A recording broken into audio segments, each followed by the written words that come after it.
Hi dear friends, ഇന്ന് ഞാൻ pepper chicken കറിയുമായിട്ടാണ് നിങ്ങളുടെ മുന്നിലേക്ക് വന്നിരിക്കുന്നത്. വളരെ രുചികരമായ പെപ്പർ ചിക്കൻ കറി എങ്ങനെ എന്ന് തയ്യാറാക്കുന്നത് എന്ന് നമുക്കൊന്ന് നോക്കാം.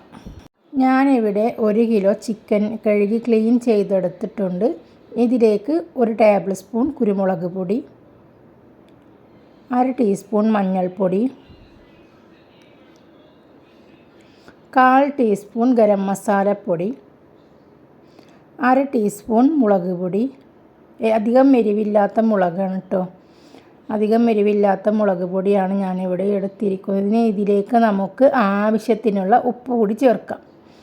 ഇനി ഇതിലേക്ക് കുറച്ച് വിനാഗിരി ഒഴിച്ച് നമുക്ക് കൈവച്ച് നന്നായിട്ടൊന്ന് കുഴച്ച് ഒരു 15 മിനിറ്റ് നമുക്കിതൊന്ന് റെസ്റ്റ് ചെയ്യാനായിട്ട് മാറ്റി വെക്കാം. ഇതിലേക്ക് ഈ മസാല എല്ലാം ഇറങ്ങുന്ന വിധത്തിൽ വേണം ഇത് കൈവച്ചൊന്ന് കുഴച്ചെടുക്കാൻ. എന്നിട്ട് നമുക്കിതൊന്ന് മാറ്റി വെക്കാം. ഇന്ന് ഞാൻ പാചകം ചെയ്യുന്നത് അടുപ്പിലാണ്, വിറകടുപ്പിലാണ് പാചകം ചെയ്യുന്നത്. അതിൻ്റെ മീതേക്ക് ഒരു ഉരുളി വെച്ച് കൊടുത്തിട്ടുണ്ട്. ആ ഉരുളിയിലേക്ക് നമുക്കൊരു 4 ടേബിൾ സ്പൂൺ വെളിച്ചെണ്ണ ഒഴിച്ച് കൊടുക്കാം. വെളിച്ചെണ്ണ ചൂടായി വരുമ്പോൾ 2 വലിയ സവാള ഞാൻ ചോപ്പ് ചെയ്ത് ഇവിടെ വെച്ചിട്ടുണ്ട്. ഇതുപോലെ വളരെ കനം കുറച്ച് സ്ലൈസ് ചെയ്തെടുത്തതാണ് ഇതിലേക്ക്. ഇത് വാടാനായിട്ട് ആവശ്യത്തിനുള്ള ഉപ്പും കൂടി നമുക്കിതിലേക്ക് ചേർത്ത് നന്നായി തന്നെ ഒന്ന് വാട്ടിയെടുക്കാം. സവാള നന്നായി വാടി വരുന്ന സമയത്ത് നമുക്കിതിലേക്ക് 2 പച്ചമുളക് കട്ട് ചെയ്തത് ചേർത്ത് കൊടുക്കാം. കുരുമുളകിൻ്റെ എരിവാണ് കൂടുതൽ മുന്തി നിൽക്കേണ്ടത്, അതുകൊണ്ട് പച്ചമുളകൊക്കെ വളരെ കുറച്ച് ചേർത്താൽ മതി. ഇനി ഇതിലേക്കൊരു 1/2 ടീസ്പൂൺ ഇഞ്ചി പേസ്റ്റും 1/2 ടീസ്പൂൺ വെളുത്തുള്ളി പേസ്റ്റും കൂടി നമുക്ക് ചേർത്ത് കൊടുക്കാം. നന്നായിട്ടൊന്ന് ഇളക്കി യോജിപ്പിക്കാം. നമുക്ക് ഇതിൻ്റെ പച്ചമണമൊക്കെ മാറി വരുന്ന സമയത്ത് നമുക്കിതിലേക്ക് ഒരു പിടി കറിവേപ്പില ചേർത്ത് കൊടുക്കാം. കറിവേപ്പില കൂടി ചേർത്തതിന് ശേഷം നമുക്ക് ബ്രൗൺ കളറായി വരുന്നത് വരെ നമുക്കൊന്ന് വഴറ്റി കൊടുക്കാം. നന്നായി പച്ചമണമൊക്കെ മാറി ഇത് ബ്രൗൺ കളറായി വന്നാൽ ഇതിലേക്ക് നമുക്ക് 3 തക്കാളി നമുക്ക് ചെറുതായി കട്ട് ചെയ്ത് നമുക്കിതിലേക്കൊന്ന് ഇട്ട് കൊടുക്കാം.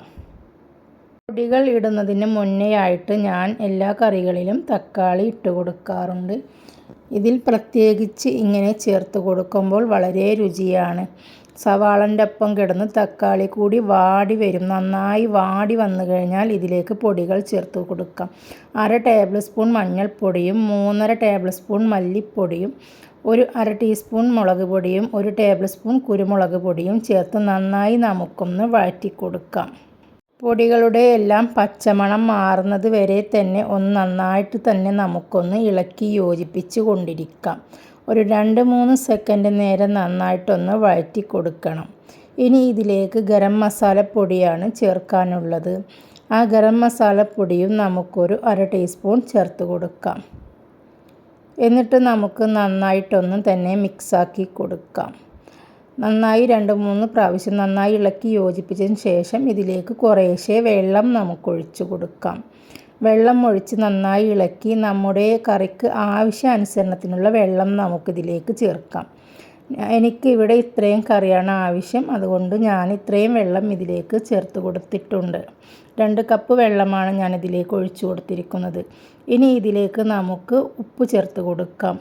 കറിയിൽ ഉപ്പുണ്ടോ എന്ന് നോക്കിയതിന് ശേഷം നമുക്കിതിലേക്ക് ഉപ്പ് ചേർത്ത് നന്നായിട്ടൊന്ന് ഇളക്കി യോജിപ്പിക്കാം. ഇനി നമുക്കിതിൽ ചേർക്കാനുള്ളത് ചിക്കനാണ്. ചിക്കൻ മസാല പുരട്ടി വെച്ചിരിക്കുന്ന നമ്മുടെ ഈ ചിക്കൻ ഇതിലേക്ക് നമുക്കിട്ട് കൊടുക്കാം. 1 കിലോ ചിക്കനോളം ഉണ്ട് ഇത് നമുക്കിതിലേക്ക് ഇട്ടൊന്ന് വേവിച്ചെടുക്കണം. ഒരു 15-20 മിനിറ്റ് നേരം നമുക്കിതൊന്ന് തിളപ്പിച്ച് വേവിച്ചെടുക്കാം. അത്രയും ടൈം വേണം ഇത് ഇറച്ചിയൊന്ന് വെന്ത് കിട്ടാനായിട്ട്. 25 മിനിറ്റ് ആകുമ്പോഴേക്കും നമ്മുടെ കറിയെല്ലാം റെഡിയായി കഴിഞ്ഞിരിക്കും. ഇനി ഇതിലേക്ക് ചേർക്കാനുള്ളത് ഉലുവയാണ്. ഇത് തിളച്ച് തുടങ്ങുമ്പോൾ ഇതിലേക്ക് ഒരു 1/4 ടീസ്പൂൺ ഉലുവ കൂടി ഇതിലേക്ക് ചേർത്ത് കൊടുക്കാം. ഇങ്ങനെ ചേർത്ത് കൊടുത്തതിന് ശേഷം നന്നായിട്ടൊന്ന് മിക്സ് ചെയ്ത് നമുക്ക് ഈ കോഴി ഒന്ന് വേവാനായിട്ട് അനുവദിക്കാം. അങ്ങനെ നമ്മുടെ ചിക്കൻ കറി റെഡിയായി വരുന്ന സമയത്ത് നമുക്കിതിലേക്ക് കുറച്ച് മല്ലിയില അരിഞ്ഞത് കൂടി ചേർത്ത് കൊടുക്കാം.